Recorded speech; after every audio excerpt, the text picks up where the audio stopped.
যে কেউ যদি সম্মিলিত দোয়া করতে চায় করতে পারবে, এটাকে নাজায়েজ বেদাত আমরা বলতেছি না।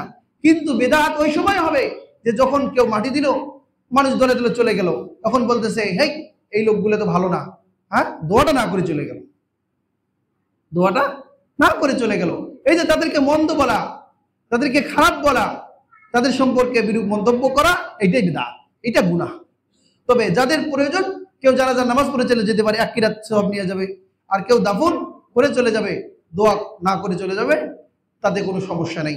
এইভাবে করে আমরা মৃত্যু ব্যক্তিকে সুন্নাহ সম্মত দাফন করার চেষ্টা করব।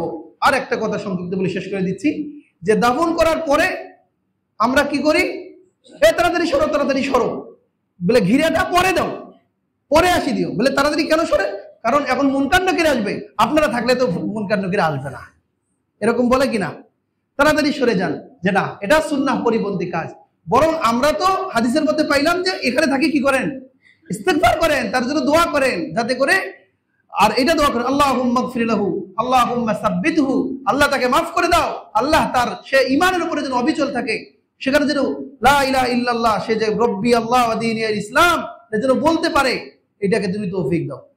এক সাহাবীর থেকে আমল বর্ণিত আছে, হযরত আমর ইবনে আস সম্ভবত, তিনি তার ছেলেকে ওসিয়ত করতেছে যে আমি যদি মারা যাই, আমাকে দাফন করার পরে একটা উট জবাই করে কেটে টুকরা করে ভাগ করা লাগে না, কোরবানিতে যেরকম ভাগ করে, তাহলে টুকরা করে ভাগ করতে যতটুকু সময় লাগে, কতটুকু লাগবে, কমপক্ষে 1-1.5 ঘন্টা 2 ঘন্টা তো লাগবে, এতটুকু সময় তুমি আমার কবরের পাশে থাকবে, সুবহানাল্লাহ, যে থেকে আমার জন্য জিকির আজকার করবে।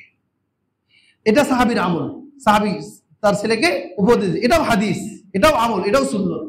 তো সেই হিসাবে আমরা যারা আপনজন আছি, আমরা সেখানে কিছু সময় থেকে জিকির আজকার তেলাওয়াত করতে পারি, তার জন্য এইভাবে করে তার কাছে আমরা তার জন্য কি করব, ইসালে সওয়াব করব।